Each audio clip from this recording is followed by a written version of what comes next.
E aí pessoal, sejam bem-vindos a mais um vídeo do canal. Hoje eu estarei reagindo ao primeiro Developer Update do ano.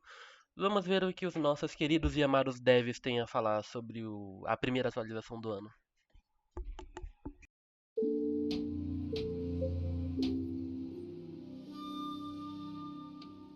Hey everyone, it's the start of a new year. We're back in the studio and energized for another exciting year ahead.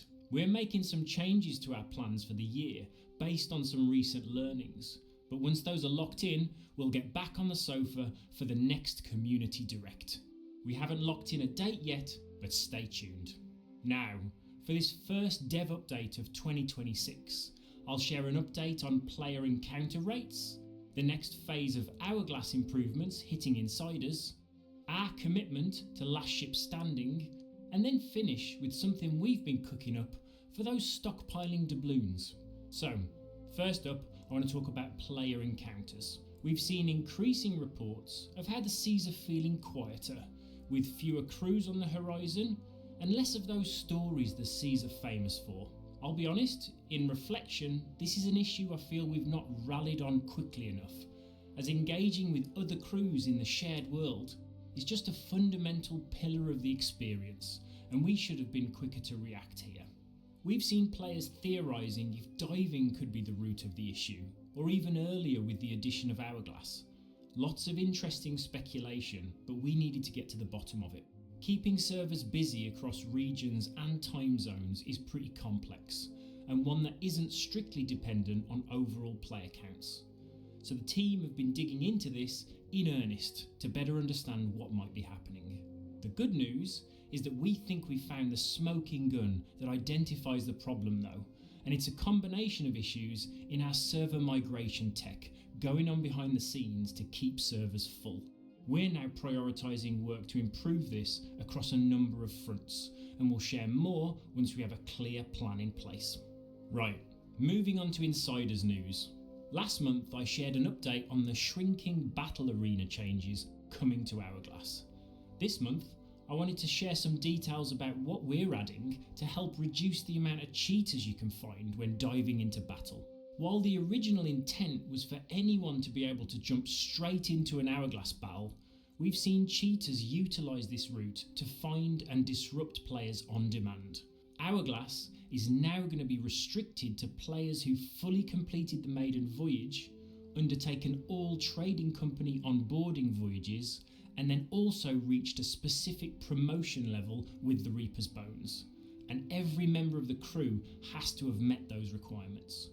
We feel these thresholds add a meaningful time investment to cheaters trying to access the mode on new accounts, while still allowing players to access this experience with their friends after a reasonable time spent on the high seas.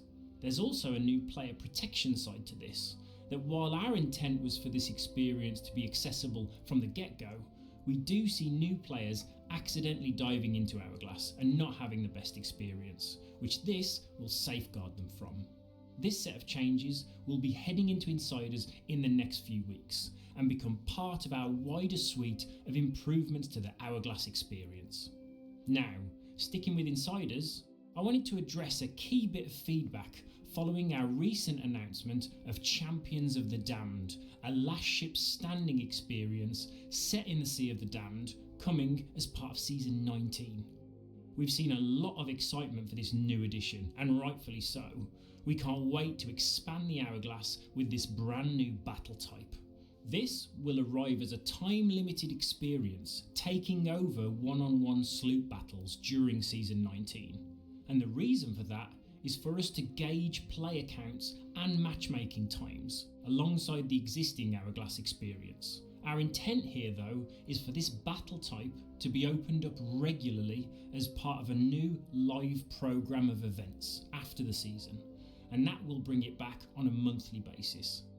We're going to learn a lot here during both the season and beyond, and our plans may change as a result, but we can't wait to see the carnage from these 6 crews fighting to the death.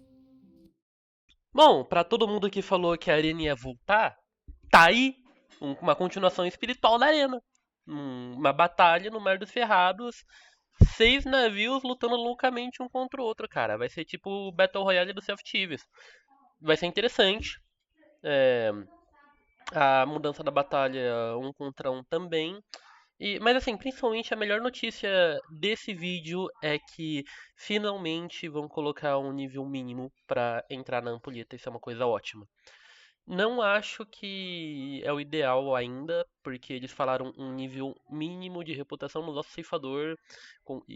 Enfim, basicamente, conclua todos os tutoriais bonitinho e tem um nível mínimo nos ceifadores para poder ir pra ampulheta. É, tipo, se for nível 15, cara, é fácil pegar nível 15, entendeu? Mas agora, se for nível 25, 40, aí já melhora um pouco, entende? Tudo vai depender deles. Mas eu espero que seja um nível relativamente alto, para que não seja tão fácil assim os trapaceiros irem direto para a ampulheta com um programa de trapaça. Finally, I wanted to share an update on something we've been cooking up to begin addressing the piles of doubloons filling your pirates' pockets. We're going to be completely reworking the doubloon currency. Doubloons are going to become much more scarce, and while they can still be earned in small amounts at sea, they'll mostly become the currency earned during a new monthly event arriving in Season 19, the Bilge Rat Weekender. We'll share more on the Weekender soon. With earning doubloons then back under control, we then need to give you some cool things to spend them on. The black market will soon return and refresh monthly, becoming the storefront for returning season cosmetics, along with a few sought after items that have been lost to time. Now, we've taken real care in selecting items. A Rare nunca ligou muito pra esse negócio de personalização exclusiva, tá vendo? É disso que eu falo. Aí, uma personalização que tava na temporada 2, 3, né, que era do passe, e ninguém se lembra dela. Vai voltar pra loja. Vai ser basicamente isso que eles vão fazer. O que era, entre aspas, raro que ninguém ligava, não vai mais ser raro. E ninguém vai continuar ligando, porque é feio pra cacete.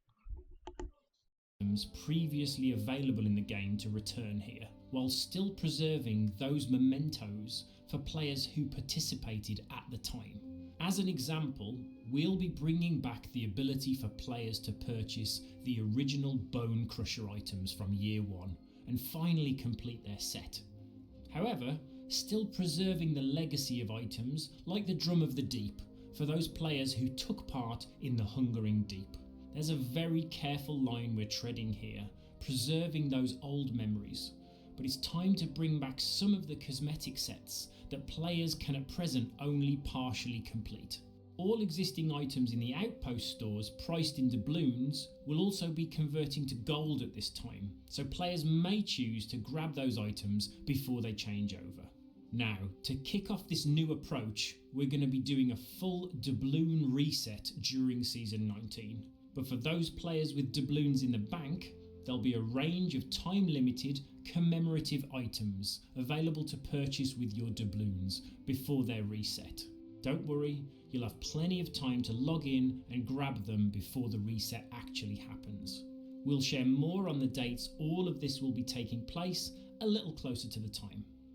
Right, first update of the year done. Catch you all next time. Sinceramente, eu achei meio babaquice esse negócio de resetar os dobrões. Eu acho que devia fazer a alteração dos dobrões e deixar a galera que já tem muito dobrão continuar com a quantidade de dobrão que eles já têm. Porque, cara, pensa comigo, se eles forem nessa linha, beleza, vamos aumentar o nível das companhias de comércio. Então quem tá nível 500 vai voltar pro 1 pra todo mundo subir igual? Cara, vai se foder, cara, não faz sentido. Não faz sentido. É, bom, mas com certeza esse developer update foi melhor do que alguns que eu já reagi aqui com vocês. Espero que vocês tenham curtido e, bom, até a próxima. É um videozinho rápido. Falou, galera. Fui.